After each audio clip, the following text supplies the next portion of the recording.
कहानी की शुरुआत एक महंगे रेस्टोरेंट में होती है जहां हमारा हीरो निकी खाना खा रहा होता है। उसकी नजर एक लड़की पर पड़ती है। हम देखते हैं कि उस लड़की के साथ बैठा एक बूढ़ा आदमी उसे बार बार छू रहा है। थोड़ी देर बाद वह लड़की, जिसका नाम जैज है, खुद ही उस बूढ़े आदमी को डांटती है और कहती है कि वह उसे बहुत देर से परेशान कर रहा था और उनका प्लान फेल हो गया है। असल में ये दोनों चोर होते हैं। ये इसी तरह अमीर लोगों को फंसाकर उन्हें मुश्किल में डाल देते हैं और फिर उनसे पैसे ऐंठते हैं। उनका काम ऐसे ही चलता रहता है। लेकिन इस बार वे निकी को बेवकूफ नहीं बना पाए, क्योंकि निकी खुद एक माहिर चोर था। जाते जाते वह उन्हें एक सलाह भी देता है कि अगर इस काम में सफल होना है तो पैंट उतरने तक फिर कैश पड़ा है। इसके बाद वह वहां से चला जाता है। अगले दिन सीन बदलता है। हम जैज को एक होटल से बाहर निकलते हुए देखते हैं। तभी निकी उसके पीछे आ जाता है और कहता है, क्या तुम्हें जरा भी पता नहीं चला? मैं पिछले 2 होटलों से तुम्हारा पीछा कर रहा हूँ। जैज कहती है कि शायद उसे यह कला नहीं आती और पूछती है, क्या तुम मुझे सिखाओगे? अब वे एक सुनसान जगह पर पहुंच जाते हैं। यहाँ निकी उसे चोरी की छोटी छोटी बातें बताता है, जैसे बाएं कंधे पर हाथ रखकर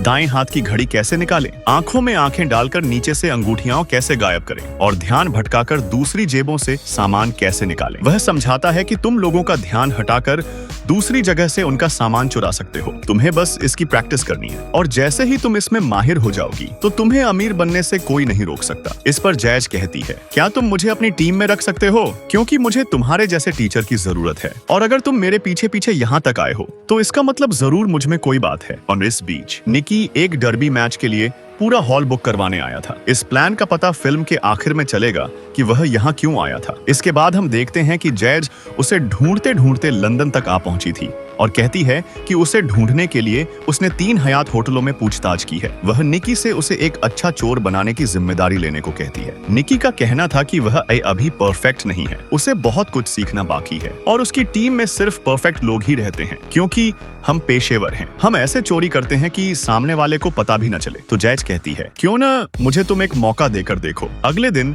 सीन एक लोकल फेस्टिवल में बदलता है जहां बहुत भीड़ होती है। यहाँ उनकी गैंग काम कर रही होती है। कोई किसी का ध्यान भटकाता है आने है तो एक आदमी उसकी घड़ी निकाल लेता है और दूसरा आदमी घड़ी लेकर निकल जाता है। फिर कोई आगे बढ़ता है, किसी की जेब से पैसे निकाल लेता है और वह पैसे किसी और को दे देता है। यहीं से चोरियां शुरू हो जाती हैं। किसी का बटुआ, किसी की घड़ी, किसी की अंगूठी, किसी का क्रेडिट कार्ड और न जाने किसी का क्या क्या महंगा सामान। इस भीड़ भाड़ वाली जगह से ये चोर काफी सारा माल लूट लेते हैं। इसके बाद निकी उसे अपने गुप्त ठिकाने पर ले जाता है और बताता है कि उसकी टीम चोरी में माहिर है। कभी लोग 2-2 की टीम में काम करते हैं तो कभी कभी 5 लोगों की टीम भी कम पड़ती है और अक्सर ये सारे प्लान होटलों में ही बनते हैं। निकी ये भी बताता है कि जो प्लान जैज ने उस पर आजमाया था, यह काम उनकी टीम पिछले 20 सालों से कर रही है। शाम को निकी अपने सबसे अच्छे दोस्त फरहाद से मिलने निकलता है। फरहाद एक ऐसा आदमी था जिसने नकली एटीएम मशीनें बनवाकर लोगों के पिन और पासवर्ड निकलवा लिए और कुछ ही दिनों में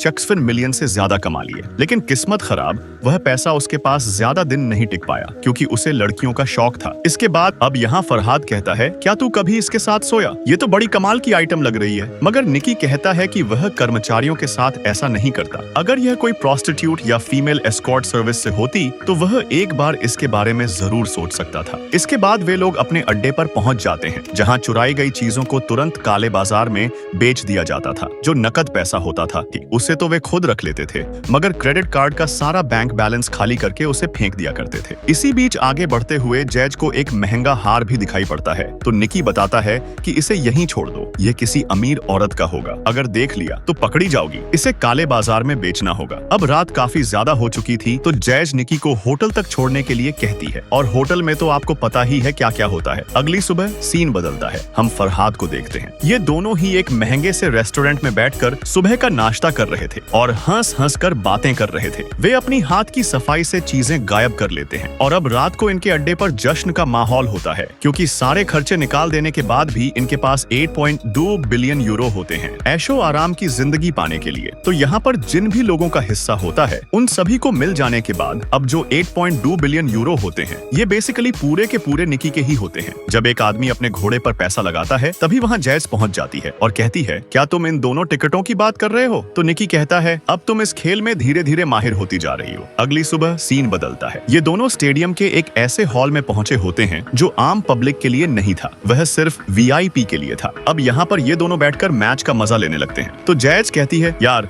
मुझे मैच के बारे में कुछ समझ नहीं आता, ये लोग खड़े खड़े थक नहीं जाते हैं क्या? वैसे मैं बहुत ज्यादा बोर हो रही हूँ, क्या मैं यहाँ से जा सकती हूँ? तभी निकी कहता है, चलो यार इस मैच को यहीं पर रोकते हैं। लियोन 100 मिलियन यूरो हार जाता है। जैज का दिमाग खराब हो चुका था और वह उसे वहाँ से लेकर जाने लगती है, लेकिन निकी का भी दिमाग घूम चुका था और वह अब लियोन से कहता है, क्यों ना इस बार दांव को दोगुना किया जाए, सीधा 8 बिलियन यूरो। जिस पर लियोन कहता है, क्या तेरे पास इतना पैसा है भी? तो भाई साहब निकी नोटों की गड्डी निकाल लेता है और इस बार वे कहते हैं, ठीक है तुम पूरे मैदान में से किसी भी एक प्लेयर को चुनो, मैं उसका नंबर बताता हूँ। लियोन कहता है 2, क्योंकि यहाँ इस 100 से ज्यादा प्लेयर हैं, मैं कोई भी नंबर चुन सकता हूँ और मेरा दिमाग का अंदाजा लगाया हुआ नंबर ढूंढना बहुत ही ज्यादा मुश्किल है। जहाँ पर निकी कहता है, इस बार अगर लग गई तो लग गई, चलो इस गेम को थोड़ा और इंटरेस्टिंग बनाया जाए। उस प्लेयर को मैं भी नहीं चुनूंगा, वह चुनेगी मेरी वाइफ। अब तो जैज का दिमाग हिल जाता है, क्योंकि एक तो उसे गेम आता भी नहीं है, ऊपर से जुए में पूरे 8 बिलियन यूरो लगे हैं, जो इनकी पूरी टीम की कई महीनों की मेहनत थी। एक बार तो जैज के आंसू तक निकल चुके थे कि अब तो यह आदमी पूरी तरीके से हरवा कर ही रहेगा, लेकिन तभी वह दूरबीन में से एक प्लेयर को देखती है और वह फरहाद होता है, जिसका नंबर 50 है। तो जैज कहती है कि लियोन ने जो नंबर चुना है वह 50 है। गरिका को पता चला था कि निकी ने बड़ी बड़ी चोरियों को अंजाम दिया है और इस बार की रेस में वह उनका तुरुप का इक्का साबित हो सकता है। उसके साथ मीटिंग फिक्स करो। इसके बाद यहाँ पर ये लोग निकी के साथ बैठे होते हैं।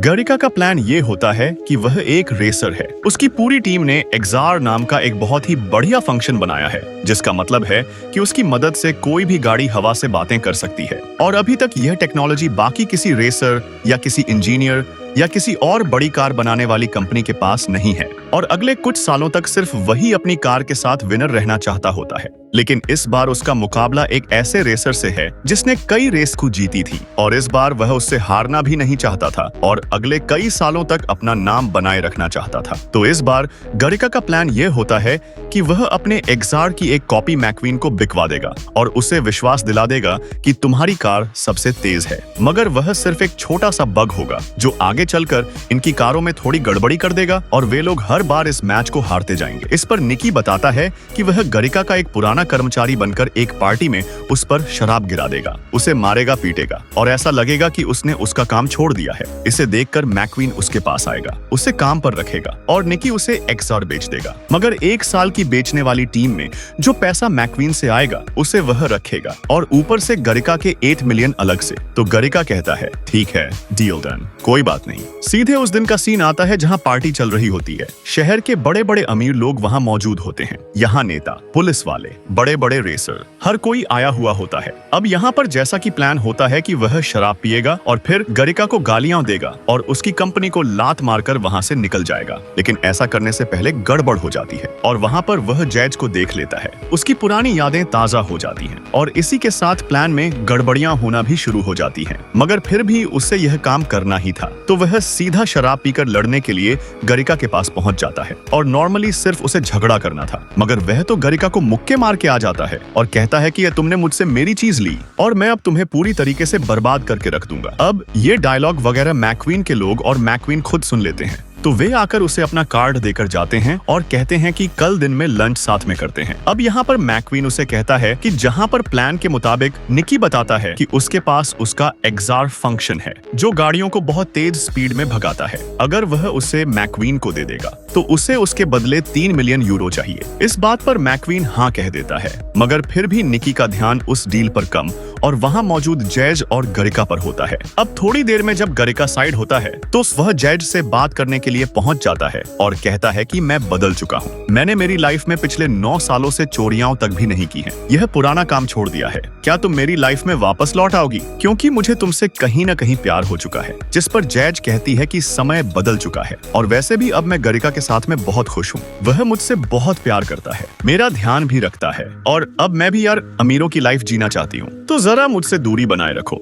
लेकिन जब जैज वहां से जाने लगती है तो एक गाड़ी उसे आकर रोक लेती है, यानी कि इसका मतलब जैज का पर्दाफाश हो चुका होता है और रात को वह रोते हुए निकी के पास पहुंच जाती है। अब इनके बीच में वही थोड़ा सा झगड़ा होता है और गलती से अगली सुबह वहां पर गरिका का बॉडीगार्ड पहुंच जाता है और कहता है कि मैं तुम्हारे पास तुम्हारे पैसे लेकर आया था और सोचा कि एक बार चेक भी कर लूं कि आखिर तुम्हारी जनरेशन संडे जैसे बेहतरीन दिन पर भी इतनी देर तक क्यों सोती रहती है। असल में वह बॉडीगार्ड घर में चेकिंग करने के लिए आया था कि क्या सचमुच जो रात भर से गरिका की गर्लफ्रेंड यानी कि जैज गायब है, कहीं वह यहाँ तो नहीं है। मगर जैज भी काफी होशियार थी, वह उसकी नजरें बचाकर इधर उधर छिपे छिपाते अपनी जान को बचा लेती है। अब यहाँ से इस मूवी का सबसे रोमांचक पॉइंट स्टार्ट होता है। जिस एग्जार को डील के मुताबिक निकी को सिर्फ मैक्वीन को बेचना था ताकि वह हमेशा के लिए हारता जाए, मगर भाई साहब एक नहीं टोटल 9 ऐसे रेसरों के साथ मिलकर उन्हें एग्जार 3-3 मिलियन में बेच देते हैं, जो कि इन सभी की गाड़ी को तेज बना दे। और फिर उसका प्लान होता है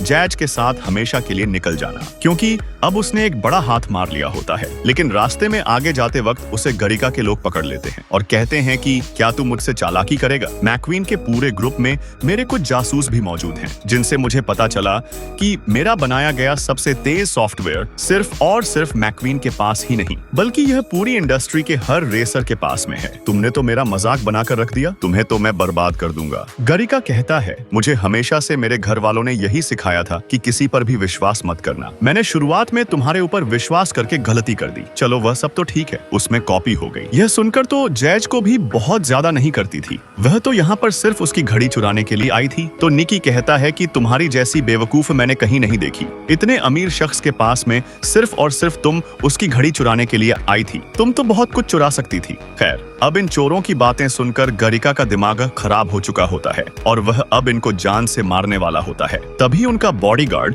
बिना उनकी बातें सुने सीधा निकी के दिल पर गोली मार देता है। इस बात से गरिका पूरी तरीके से हिल जाता है, क्योंकि यहाँ पर हम ओवेंस को देख पाते हैं जो गरिका का बॉडीगार्ड है, मगर वह तो सिर्फ इनका नाटक था। ये होते हैं बेसिकली निकी के पिता, जो कि सबसे पहले उसकी जान बचाते हैं और बताते हैं कि पिछले 3 सालों से मैं गरिका की टीम में था और हम इसका पासवर्ड निकलवाने की कोशिश कर रहे थे। अब यहाँ पर कार में बैठे बैठे वही वाली स्टोरी भी आती है।